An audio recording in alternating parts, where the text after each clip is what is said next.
자, 엄마가 말하는 게 맞다고 얘기해라, 맞다고 얘기해라. 자, 이렇게 자꾸 강요당하는 느낌을 받거든요. 무슨 일 있어? 왜 그러는데? 말 좀 해봐. 왜 말 좀 해보라니까? 아유, 답답하네. 말해봐. 무슨 일인데? 실제로요, 말문은 상황이 아니라 감정에서 열리거든요.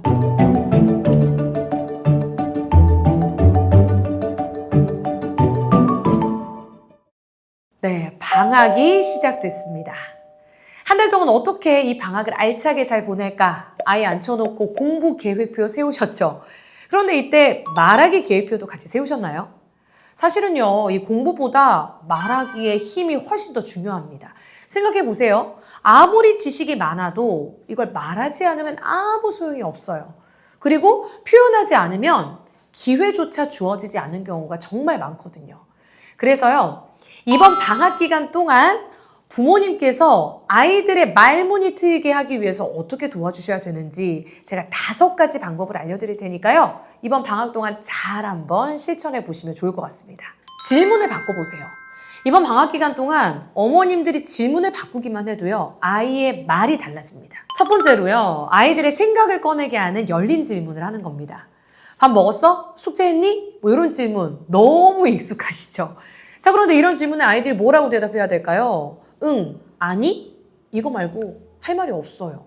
했니, 안 했니를 물어봤으니까 했다, 안 했다만 대답하면 되거든요.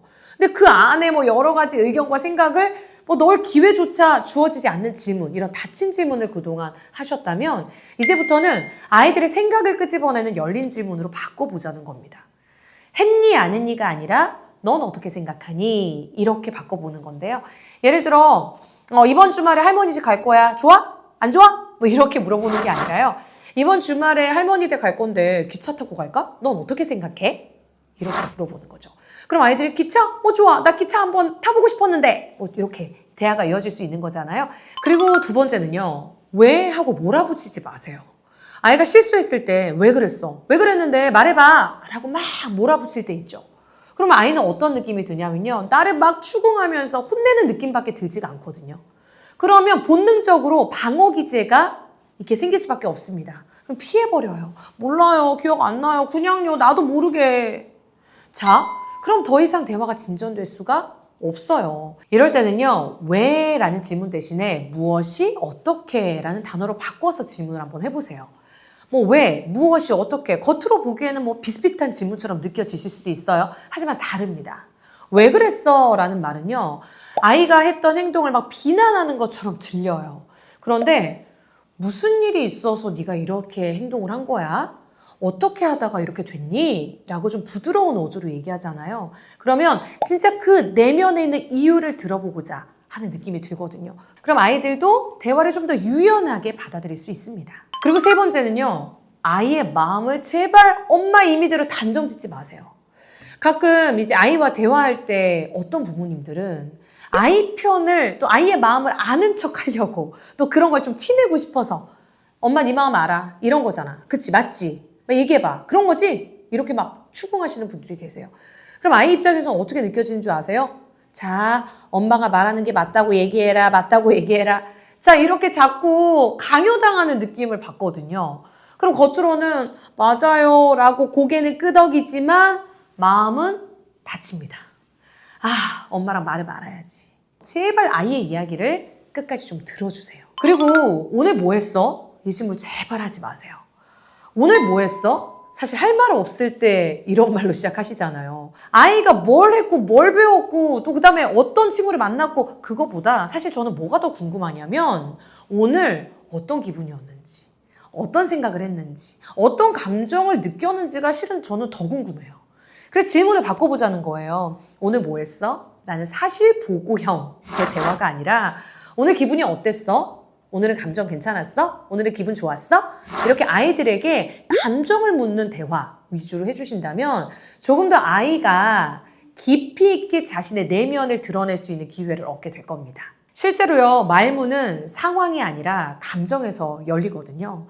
그래서 누군가가 내 감정을 물어보는 사람이 단 한 사람이라도 있다면 아이들은 자신의 이야기를 털어놓을 수 있는 기회가 생기는 거예요. 사실을 막 늘어놓는 건 단순한 대화에서 그치지만요. 내 감정을 드러내고 이야기하는 거는 이야기가 될 수 있고 소통이 될 수 있다는 거 잊지 마시고요. 오늘 뭐 했어? 이 질문 하지 마세요. 마지막으로요. 이번 방학 때 제가 꼭 당부드리고 싶은 게 말 좀 해봐. 이 말 안 하기입니다. 아이가 학원 갔다가 들어왔는데 오늘 썩 표정이 좋지 않다. 그럼 엄마 궁금하죠. 무슨 일 있어? 왜 그러는데? 말 좀 해봐. 근데 아이가 얘기 안 하잖아요. 그럼 엄마가 막 안달이 나요. 아, 왜 말 좀 해보라니까? 아유, 답답하네. 말해봐. 무슨 일인데? 아이는요. 어쨌든 밖에서 무슨 일이 있었는데 그게 아직 내 마음의 정리가 안 된 상황일 수 있어요. 그래서 진짜로 뭐부터 어떻게 무엇을 얘기해야 될지 혼란스러운 상황일 수 있거든요. 그런데 자꾸 말 좀 해봐. 말하라니까? 그러면 엄마가 원하는 그 결과론적인 대답을 강요받는 느낌이 들 수밖에 없습니다. 그래서 너무 재촉하지 마시고요. 너가 언제든지 원할 때 말하고 싶을 때 말해 라고 얘기해 주면 되는 거예요. 그러면 당장 말해가 아니라 엄마가 기다릴게 라는 메시지를 아이들은 받을 수가 있으면서 생각할 여유가 충분히 생기는 거죠. 그리고 시간이 지나잖아요. 그럼 한참 지난 이야기임에도 불구하고 아이가 스스로 이야기를 꺼냅니다. 아이가 먼저 용기 내서 얘기를 꺼내면 그때 부모님이 하실 수 있는 역할은 하나예요. 아이의 입장에서 들어주시고 그때 속상했을 마음을 공감만 해주시면 됩니다. 재촉하고 빨리 듣는 게 중요한 게 아니고요. 진짜 아이의 마음을 늦더라도 제대로 들어주는 게 중요하니까요.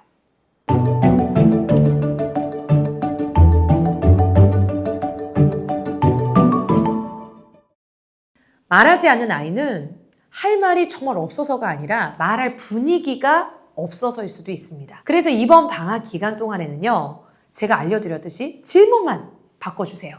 그리고 제가 꼭 하지 마세요 하는 금기어 기억하셔서 방학 동안 알차게 아이들과 대화해 보시기 바랍니다.